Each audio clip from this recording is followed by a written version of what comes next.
निखिल चाचा, किसकी चिट्ठी है? एक लड़की ने मुझे चिट्ठी लिखी है। लड़की ने? क्या लिखा है? बताने वाली बात नहीं है। पर लिखा क्या है? लिखा है वो मुझसे प्यार करती है। क्यों डिंग मार रहे हो निखिल चाचा? तुम्हें और कोई लड़की प्यार करेगी? क्यों नहीं करेगी भाई? देखने में इतना बुरा हूं क्या मैं? अच्छा अच्छा ठीक है, लेकिन ये चिट्ठी है किसकी? अरे कहा ना, एक लड़की की है। अरे मगर ये लड़की है कौन? कोई नाम वाम भी तो होगा। नाम नहीं मालूम, चिट्ठी में नाम लिखा ही नहीं उसने। फेंको मत, जरूर किसी कर्जदार की होगी और अब वो अपने रुपए वापस मांग रहा होगा। कर्जदार? ये देख, पढ़ अपनी आंखों से। लिखा है कि मैं एक लड़की हूं और मैं तुमसे प्यार करती हूं। मुझे चिट्ठी पढ़कर भी यकीन नहीं हो रहा कि कोई लड़की तुम्हें प्रेम निवेदन करेगी।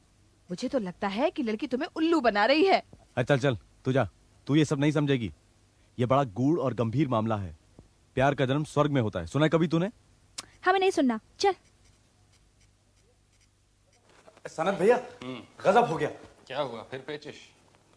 पेचिश नहीं भैया, एक लड़की मुझसे प्यार करती है। ये तो पेचिश से भी ज्यादा गंभीर है।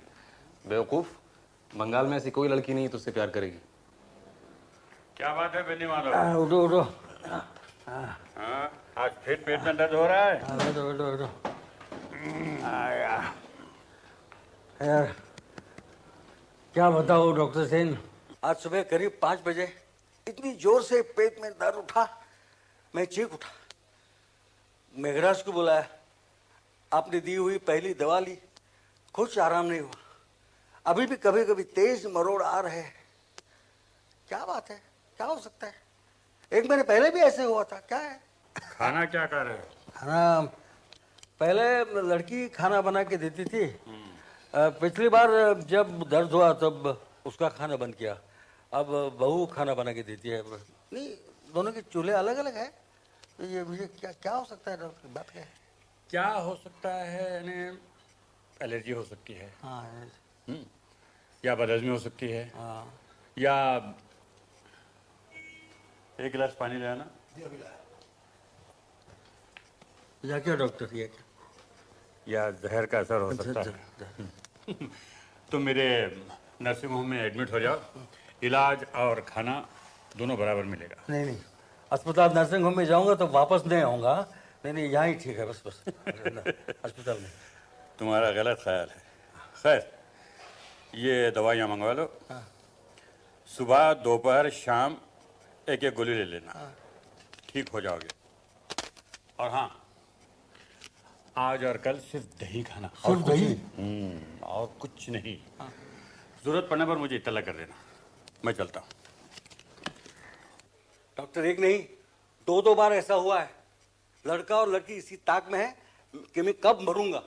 मैं मर नहीं रहा, इसीलिए उतावले हो रहे। फिजूल की बातें बंद करो, तुम्हें कोई जहर नहीं दे रहा है। अरे भाई, क्या मालूम, दुनिया में रुपया ही तो सब कुछ है। तभी तो सब काम वाम छोड़कर मुझसे चिपके पड़े हैं। बेनी माधव, चुप रहो। मेघराज, डॉक्टर की बैग लेके नीचे जाओ और देखो ये पैसा लो और बाजार से एक शेर दही खरीद के लाओ। जाओ। चलता।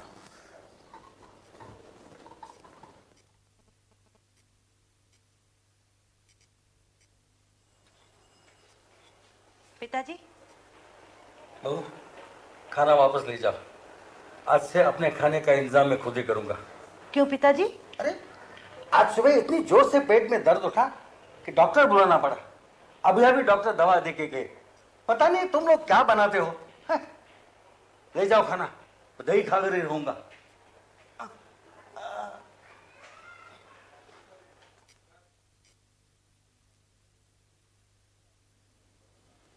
पिताजी, मुझे मालूम है भाभी के हाथ का खाना आपको हजम नहीं होगा।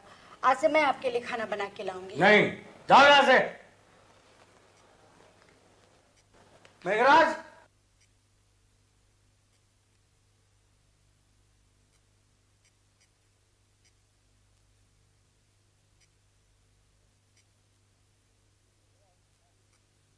मेघराज। हाँ, तेरी बीवी होगी ना?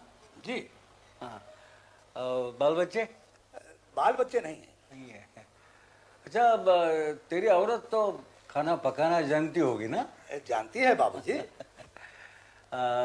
तुम रहते हो कहाँ? दिल्ली के आसपास कहीं? जी फरीदाबाद में। फरीदाबाद, हाँ। अच्छा, ये बनकर और मेरी बात सुन। तुम दिल्ली जाओ और अपनी औरत को यहाँ ले आओ। तुम्हारी औरत मेरा खाना बनाएंगी। आज से तुम्हारी तनख्वाह डबल हो गई। हाँ, कल सुबह ही प्लेन से दिल्ली जाओ और औरत को लेके यहाँ फौरन लौट आओ। सारा खर्चा मैं करूँगा, ठीक है? ठीक है बाबू। आजा आजा, ले आए बाबूजी। जीते रहो बेटा। क्या नाम है तुम्हारा? फूलवती। फुलवती। तुम अपना मेघराज का और मेरा खाना बनाओगी, दोनों वक्त का। तुम नीचे रहोगी, कोई आएगा जाएगा तो दरवाजा खोलोगी और बाद में मुझे बताओगी, ठीक है ना? जाओ जाओ। फूलवती, जी रात को आने में मुझे देर हो जाएगी। एक पार्टी में जा रहा हूँ। पार्टी कब खत्म होगी कह नहीं सकता। दरवाजा खटखटाऊं तो खोल देना।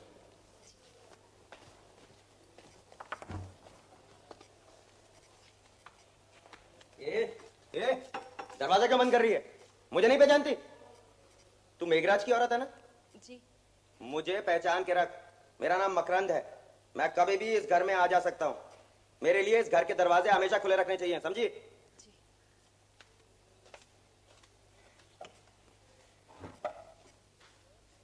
सुनो, यह है मेरे पुराने सॉलिसिटर सुधांशु बाबू।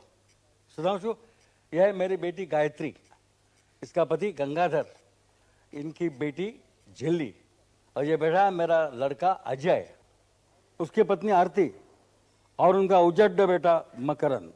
ये मेरे पास बैठी है इनकी बेटी लावनी।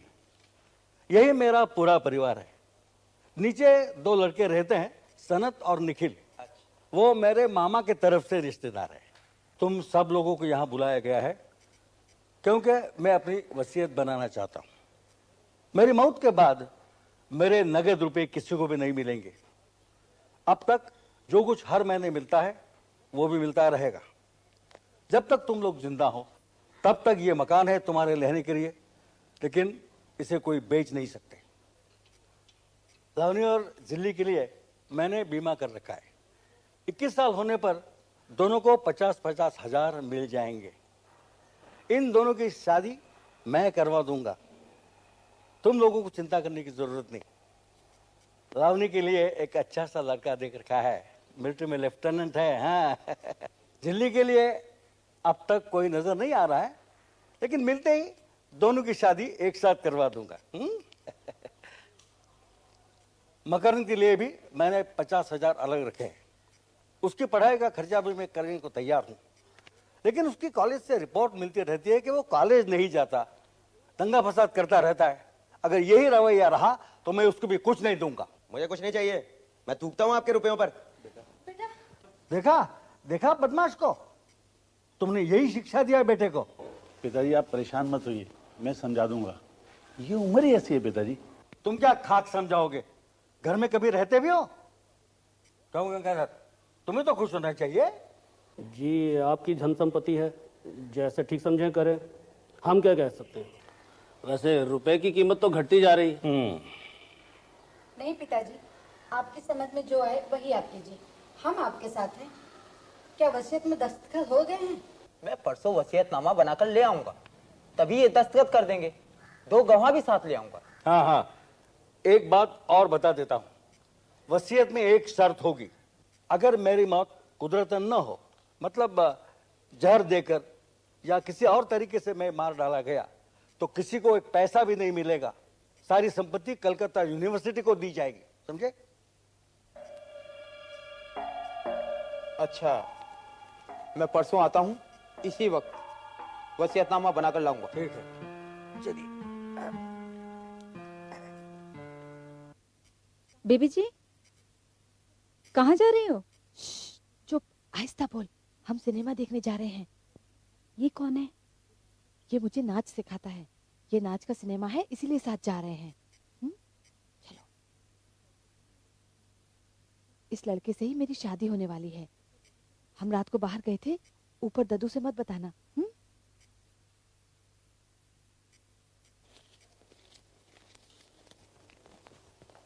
फुलवती मैं वर्धमान जा रहा हूँ। कल सुबह वहाँ एक नाच गाने की महफिल है। कल शाम तक ही आना होगा, इसलिए आज रात को तुम्हें मेरे लिए दरवाज़ा खोलने की आवश्यकता नहीं पड़ेगी।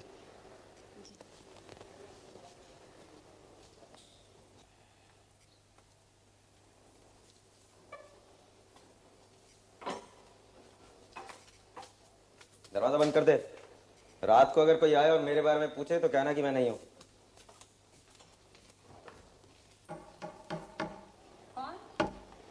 अब मैं भूल गई क्या? अरे पगले, ये तो खुशबू है, खुशबू।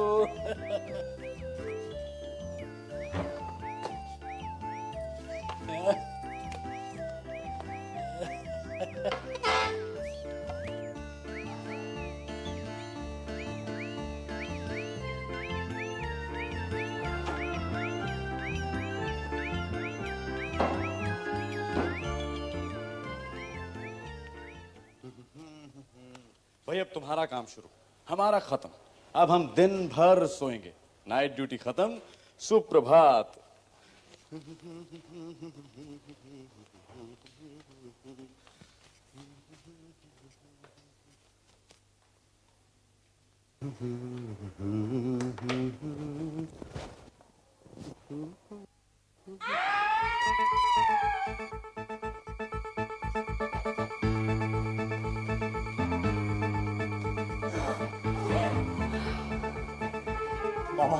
मामा को तो कुछ नहीं हुआ।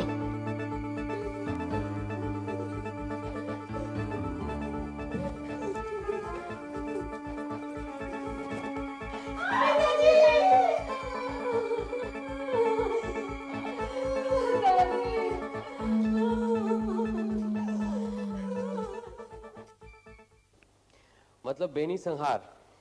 हाँ, ठीक ही कहा है, बेनी संहार और साथ साथ मेघराज वध भी। मामला उलझ गया है। बेनी संहार का मतलब है कि औरतों का जूड़ा बांधना, और जूड़ा ऐसा बंधा है कि सुलझना नामुमकिन लग रहा है। खून की वजह क्या है? बेनी माधव एक अमीर आदमी था। हर महीने अपने लड़के और लड़की को कुछ न कुछ रुपया देता था, लेकिन वो लोग उससे खुश नहीं थे। डॉक्टर सेन को शक है कि लड़के और दामाद में साठगांठ थी। वो उसे खाने में जहर मिलाकर के मार डालना चाहते थे। मेघराज का खून क्यों हुआ? मेघराज घर का पुराना नौकर था। बेनी माधव के कमरे के बाहर सोता था ताकि कभी कोई जरूरत पड़े तो मदद कर सके। अब उसे खत्म किए बिना कमरे में कोई घुस नहीं सकता था, इसलिए उसे मार डाला। हत्या करने का हथियार मिला? हथियार तो नहीं मिला, लेकिन पोस्टमार्टम की रिपोर्ट से पता चला है कि हथियार कोई तेज चाकू जैसा था। एक ही वार में एक ही हथियार से दोनों को खत्म कर दिया। टाइम? ये कई रात के 12 से 3 बजे के बीच। अच्छा, आपको किन 5 लोगों पर शक है? लड़का अजय, उसकी औरत आरती, बेटी गायत्री और उसका पति गंगाधर, और अजय का बेटा मकरंद। मकरंद उस रात करीब 9 बजे घर आया था और उसी रात वापस चला गया। कहाँ गया कुछ पता नहीं, अभी तक गायब है। उसके नाम अरेस्ट वारंट निकाला है। घर में अब कौन कौन है?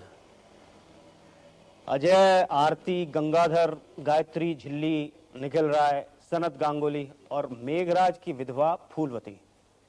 अजय की लड़की लावनी अपने डांस मास्टर के साथ सिनेमा देखने गई थी, लेकिन अभी तक वापस नहीं आई। निखिल और सनत रात को अपने कमरे से निकले थे, लेकिन दूसरे दिन वापस आ गए थे। इस समय घर में जो भी है उन सबको बाहर न निकलने के लिए कह दिया है। ठीक है, इन सब के जो बयान है उसकी फाइल आप मुझे दे दीजिए। हाँ, ये लीजिए। नमस्कार, मैं बेनी माधव का वकील हूँ। आज ही अखबार देखा तो। बैठिए बैठिए। अच्छा हुआ आप आ गए। अच्छा ये बताइए, बेनी माधव से आपकी आखिरी मुलाकात कब हुई थी? परसों। वो अपनी वसीयत बनवाना चाहते थे, तभी उनसे मिलना हुआ था। वसीयत पर दस्तखत होने की आज ही बात थी, लेकिन। अच्छा, वसीयत में क्या क्या शर्तें हैं? उन्होंने अपने रिश्तेदारों में से सभी को कुछ ना कुछ दिया, लेकिन अजय के बेटे मकरंद को छोड़कर। लड़का गरम मिजाज का बेवकूफ है। मुद्दे की बात यह है कि अगर उनकी मौत कुदरतन ना होती तो किसी को कुछ नहीं मिलता, सारा रुपया कलकत्ता विश्वविद्यालय को जाता। और संयोग देखिए कि उनकी मौत कुदरतन नहीं हुई। अब तो शायद किसी को कुछ ना मिले।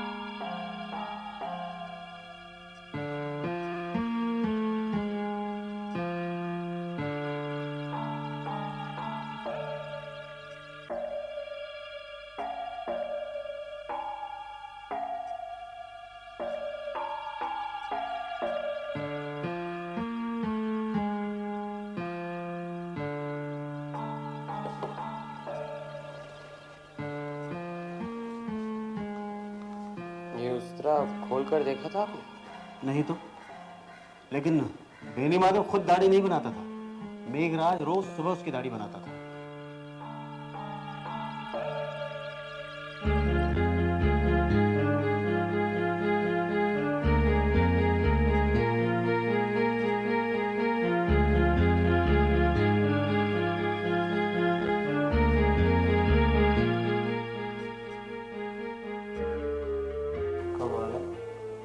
क्या हुआ? इस पर तो उंगलियों के निशान नहीं।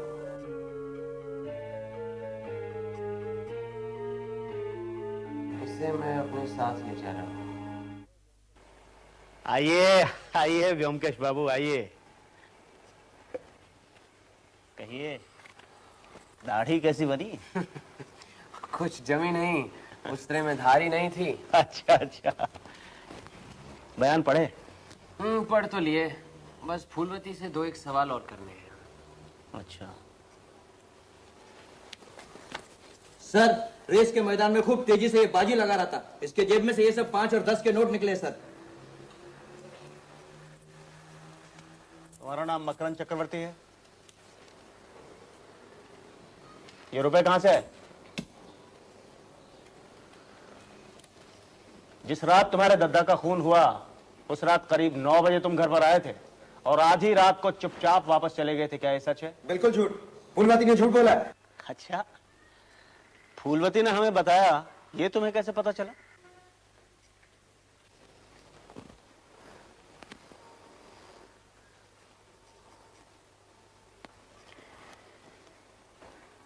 उस दिन तुम्हारे दद्दा ने अपनी वसीयत के बारे में बताते हुए तुम्हें कुछ भी न देने का फैसला किया था और तुमने कहा था कि मैं थूकता हूं तुम्हारी इस दौलत पर, और गुस्से में तुम चले गए थे। उसी रात तुम्हारे दद्दा का खून हो गया था। तो मैं क्या करूं? चुपचाप अपने कमरे में जाओ और वहां से निकलने की कोशिश मत करना, समझे?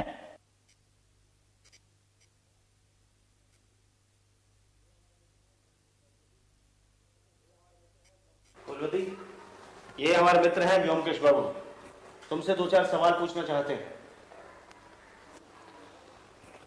मेघराज से शादी कब हुई थी तुम्हारी? 4 साल पहले। उसकी पहली पत्नी हो? जी नहीं, एक और थी, वो गुजर गई है। कहाँ की रहने वाली हो? फरीदाबाद की। और मेघराज? वो भी फरीदाबाद का।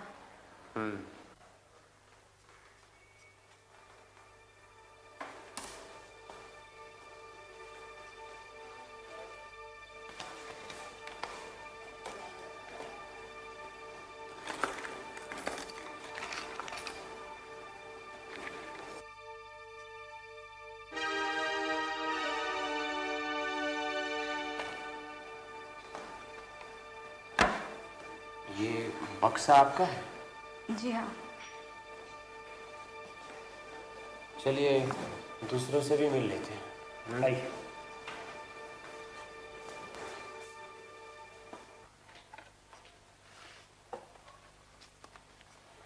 क्यों जनाब, शाम को दाढ़ी बना रहे हैं? रात का पंछी हूं ना, इसलिए शाम को बना रहा हूं। जो लोग दिन में काम करते हैं वो सुबह बनाते हैं। इंस्पेक्टर साहब, आप मुझे ऑफिस जाने दीजिए ना, मैं कसम से कहता हूं कहीं नहीं भागूंगा। चाहे तो आप 2 सिपाही लगा दीजिए मेरे साथ। अरे अरे, ऑफिस जाने की इतनी जल्दी क्या है? असल में ऑफिस में कई अविवाहित लड़कियां काम करती हैं ना। मैं उनमें से एक को ढूंढ रहा हूं जो मुझे बेनामी चिट्ठी लिखती है। बस मिलते ही मैं उससे शादी कर लूंगा। मामला रहस्यमय लगता है, क्यों ब्योमकेश बाबू? ब्योमकेश बाबू, आप ही सत्यन्वेषी ब्योमकेश बख्शी हैं? आपको मेरी बेनामी चिट्ठी की गुत्थी सुलझानी पड़ेगी, वरना मैं मर जाऊंगा। 4 चिट्ठियां आ चुकी हैं। कहाँ है वो चिट्ठी? ये रे। इन्हें मैं रखता हूँ, मैं पूरा पता लगाने की कोशिश करूंगा। जी। फिलहाल आप कहीं नहीं जाएंगे, यहीं पर रहिएगा। मैं दफ्तर में जाकर तहकीकात करूंगा। आपके पास बरसाती है रेनकोट? रेनकोट? आप रेनकोट से लड़की का पता लगाएंगे? नहीं, लड़की का नहीं, किसी और का है आपके पास? एक थी तो सही। छाता है, छाता चलेगा? नहीं, रेनकोट। और ये आप उस्त्रे का इस्तेमाल करते हैं? तो फिर किसका करूं? जब आपकी दाढ़ी आनी शुरू हुई थी तो इस उस्त्रे का रिवाज चला गया था। जाइए, रेनकोट लाइए। ब्योमकेश बाबू, ये रेनकोट क्यों इकट्ठा कर रहे हैं? जो आदमी छुरा या उस्त्रे से गला काटने जा रहा है, उसे जरूर मालूम है कि गला काटने से खून फव्वारे जैसा उछलेगा, उसके बदन पर भी लगेगा। इसलिए जरूर वो रेनकोट या ऐसी कोई चीज का इस्तेमाल करेगा जिस पर अगर खून के दाग या धब्बे लग भी गए तो आसानी से धोए जा सके। समझे? सनद से रेनकोट भी हासिल कर ले।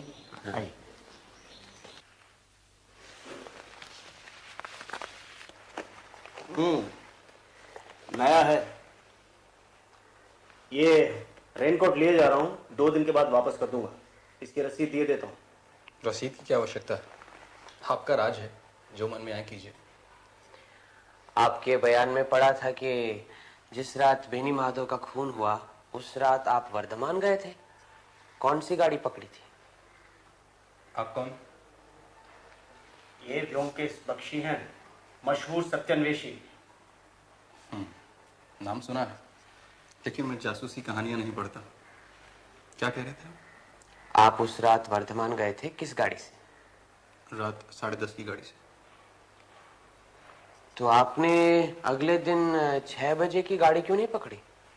सुबह की गाड़ी अगर पकड़ता तो वक्त से पहुंच नहीं पाता। मजलिस सुबह की थी। वहां क्या आपकी कोई रहने की जगह है? जी नहीं, रात मैंने रेलवे प्लेटफॉर्म पर एक बेंच पर काटी। तो चाय के स्टॉल में चाय तो पी होगी? मैं चाय नहीं पीता। अच्छा, आप कहते हैं आप उस रात 10:30 बजे गए थे, इस बात का कोई गवाह है? गवाह की क्या आवश्यकता है? आप क्या सोचते हैं मामा का खून मैंने किया है? चलो इंस्पेक्टर, ऊपर चलते हैं। नहीं, ये कोट बाहर गोविंद को देते।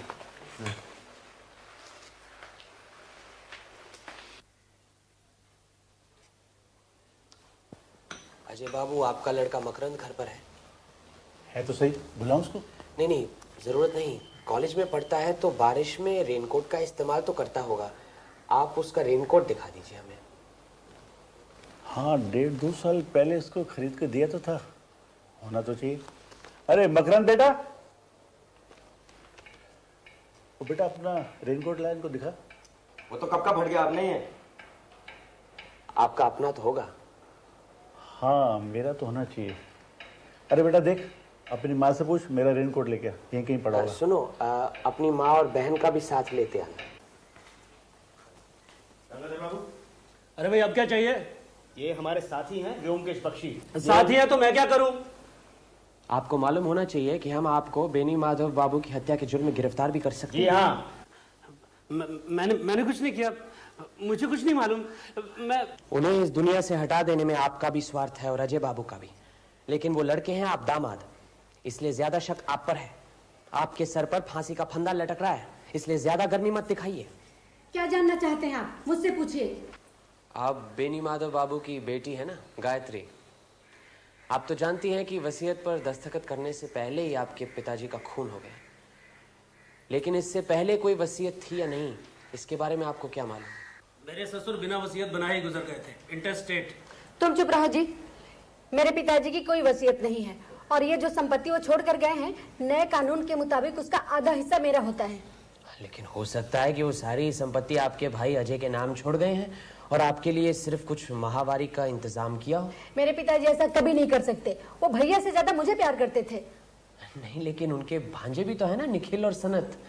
उनसे भी तो प्यार करते थे। इतनी दूर से उन्होंने उन दोनों को यहाँ लाकर रखा है, तो क्या उनके लिए कुछ नहीं छोड़ गए? ये दोनों पिताजी के सगे भांजे नहीं हैं, दूर के रिश्ते के हैं। सनत का बाप तो दुश्चरित था, अपनी पत्नी की हत्या करके फांसी पे चढ़ गया। और निखिल का बाप, वो तो सर्कस में जोकर था। उससे भला क्यों देंगे रुपए पिताजी? अच्छा, ये सब रहने दीजिए। मुझे बताइए कि आपके पास यहाँ कितनी बरसातियाँ हैं? बरसाती? रेनकोट? 2 है, एक इनका और एक झिल्ली का। ठीक है, दोनों निकलवा दीजिए, हम साथ ले जाएंगे। गोविंद, ये सब पुलिस स्टेशन ले जाओ, इन सब की जांच होगी। अच्छा सर। जाओ। ये वो निखिल के प्रेम पत्र हैं, इनकी भी जांच करवा लीजिए। मुझे तो लगता है जरूर किसी लड़की के उंगलियों के निशान भी मिलेंगे इस पर। आज के लिए इतना काफी है। रात को सोचकर देखता हूँ कि अगला कदम क्या होना चाहिए। तो कल सवेरे यहीं पर 9 बजे मिलते हैं। आइए।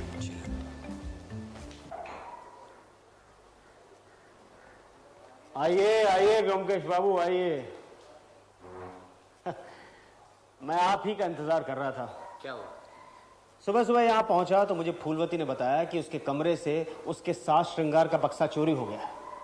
साज श्रृंगार का बक्सा कैसे चोरी हुआ? पता नहीं, मैं इन लोगों से यही पूछ रहा था। भाई, तुम लोगों को कुछ मालूम है क्या? मुझे क्या मालूम? मैं कभी फूलवती के कमरे के अंदर तक गया नहीं। अंदर कौन सी चीज कहाँ रखी है मुझे क्या मालूम? दुआई है इंस्पेक्टर साहब, बाल संवार कर बिंदिया लगाकर आने वाली अभी आई कहाँ है, तो मैं साज श्रृंगार के बक्से का क्या करूँ? मुझे कल रात को एक प्लान सूझा है। कुछ दिनों के लिए मैं बाहर जा रहा हूँ। बाहर? कहाँ? फरीदाबाद, मेघराज के घर। ओहो, समझा समझा। मैं तो कहता हूँ आप आज ही चले जाइए, टिकट का इंतजाम मैं कर देता हूँ। हाँ? कैसे हैं? आइए ब्योमकेश बाबू, आपने 5 दिन लगा दिए। अजी 5 दिन तो लगा दिए, लेकिन काम पूरा हो गया। हाँ, ये हिम्मत लाल है, आप इसे संभालिए। चोर या खूनी नहीं है, हमारे बड़े काम का आदमी है। हाँ? अच्छा, आज शाम को 4 बजे बेनी माधव की बैठक में एक ड्रामा होगा। हाँ, आप बनेंगे स्टेज मैनेजर। आप सब लोगों को जानकर खुशी होगी कि बेनी माधव जी के हत्यारे का पता चल गया है। हत्यारे के खिलाफ हमने सबूत भी हासिल कर लिए हैं और हत्यारा इसी कमरे में मौजूद है।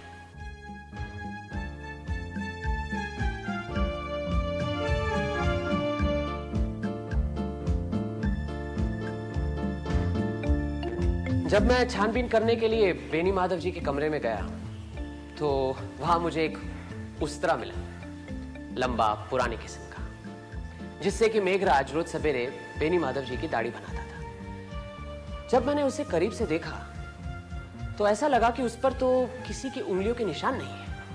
किसी ने बड़ी चतुराई से उंगलियों के निशान मिटाकर उसे वापस रख दिया था। क्यों?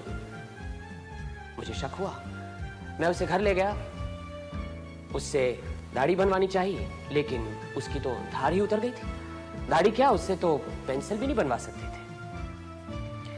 फिर मुझे यकीन हो गया कि जरूर इसी उस्तरे के साथ ही किसी ने उन दोनों आदमियों का गला काट दिया है।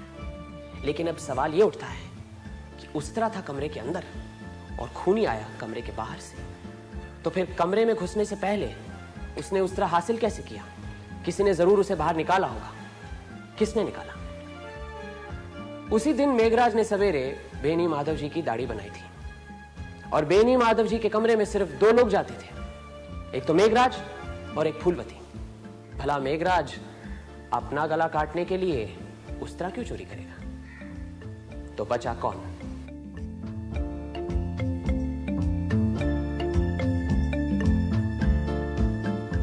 एक बात समझ में नहीं आई, हत्यारा उस तरह से ही क्यों खून करने लगा? कोई और औजार नहीं मिला उसे? हत्यारा बहुत ही चतुर है। उसे मालूम है कि हत्या करने का औजार इतनी आसानी से छुपाया नहीं जा सकता। इसीलिए उसने बेनी माधव जी के उस्तरे का ही इस्तेमाल किया। उसी से उनका गला काटकर उसे वापस उसी जगह पर रख दिया, ताकि किसी को ख्याल भी नहीं आएगा कि हत्या उसी उस्तरे से की गई है और पुलिस अंधेरे में टटोलती रह जाएगी। क्यों, आई बात समझ में? मैंने शुरू में ही एक छोटी सी गलती की थी। सोचा था कि खून का मकसद बेनी माधव जी है, और इस तरह की गलती करना अस्वाभाविक नहीं है। मेघराज बेनी माधव का द्वारपाल था।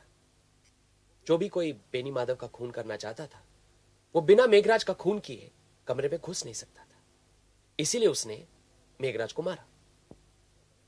अब हत्यारा जानता था कि किसी का गला काटने से काफी खून निकलता है, और उससे उसके कपड़े भी खून से सन सकते हैं। कपड़ों पर जब खून के दाग लगते हैं तो वो आसानी से धोए नहीं जा सकते। यूरोप और अमेरिका में रहस्यमय उपन्यासों में आपने पढ़ा होगा कि जो भी कोई खून करता है वो अक्सर रेनकोट जैसी कोई चीज पहन लेता है, क्योंकि रेनकोट के तेल जैसे सतह पर अगर खून के दाग लगे ना तो आसानी से धोए जा सकते हैं। इसीलिए आप सबकी बरसातियां हमने इकट्ठी की थी और वो लेबोरेटरी में जांच पड़ताल के लिए भिजवाई गई थी। उसकी रिपोर्ट भी हमारे पास है। फूलवती के बयान से पता लगा कि फूलवती फरीदाबाद की रहने वाली है, और फरीदाबाद का पता भी उसके कमरे से मिला था। जानकारी के लिए मैं फरीदाबाद गया था, आज ही लौटा हूं। वहां पर जो मैंने छानबीन की, काफी कुछ पता लगा लिया है। हमें यह पता लगा है कि फूलवती मेघराज की पत्नी नहीं है। मेघराज की पत्नी गुजर चुकी है। जब बेनी माधव जी ने मेघराज को बुलाकर कहा कि जाओ, जाकर अपनी पत्नी यहां ले आओ, तो मेघराज फूलवती को अपनी पत्नी बनाकर यहां ले आया। फूलवती का भी पति है। फूलवती और मेघराज में पहले से ही संबंध रहे हैं। फूलवती मेघराज के साथ यहां भाग आई। नहीं नहीं, ये सब झूठ है। मतलाल,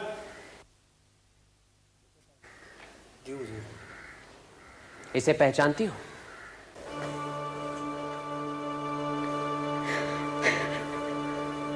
हिम्मतलाल, फूलवती तुम्हारी कौन है? ये मेरी ब्याता औरत है हुजूर। यहाँ कैसे आई? मुझे छोड़कर मेघराज के साथ भाग आई।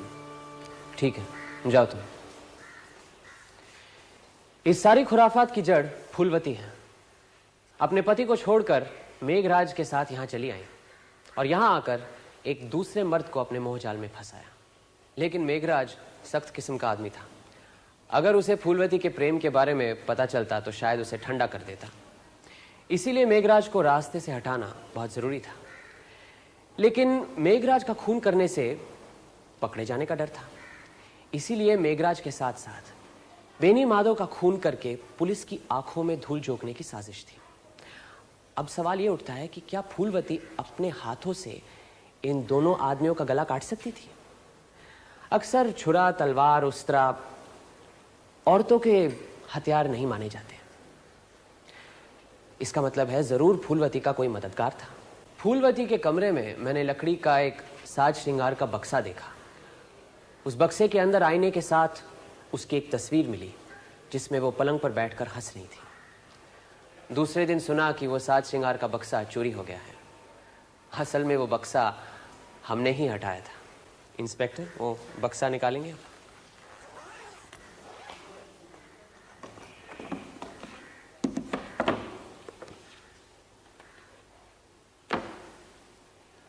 ये वो तस्वीर है। फूलवती, ये तस्वीर किसने खींची थी? सनत बाबू, आप तो फोटोग्राफी के कदरदान हैं, विशेषज्ञ भी। जरा देखिए तो।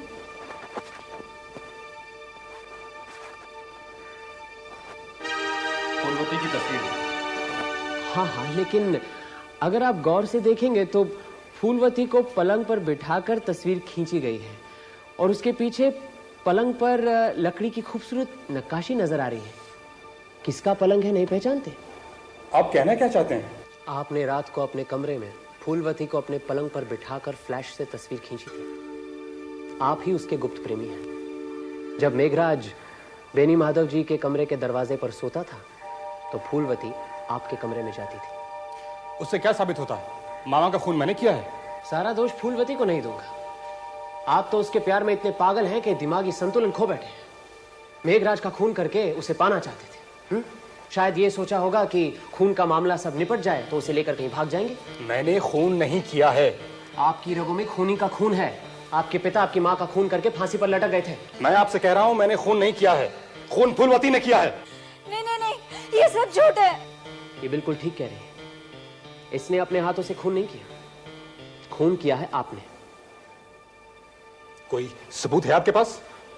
जी हाँ, एक छोटा सा सबूत है। खून करने के बाद आपने रेनकोट की अच्छी तरह से धुलाई तो कर दी, लेकिन उसके जेब में 2-3 बूंदे खून की रह गई। जांच पड़ताल के बाद हमें पता चला है कि वो खून बेनी माधव जी के खून से मिलता है। हाँ हाँ, खून सनत बाबू ने किया है। मुझे कुछ नहीं मालूम, मैं बेकसूर हूँ। पकड़ो।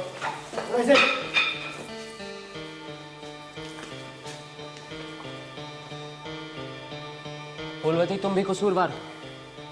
तुम्ही ने बेनी माधव जी का उस्तरा चोरी करके सनत बाबू को दिया था, और उस रात तुम्ही ने दरवाजा खोल के सनत बाबू को घर में घुसाया था, और फिर खून करने के बाद जब वो घर से बाहर वापस गए तो तुमने दरवाजा बंद कर लिया।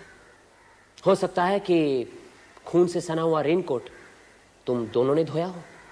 तुम दोनों ही अपराधी हो।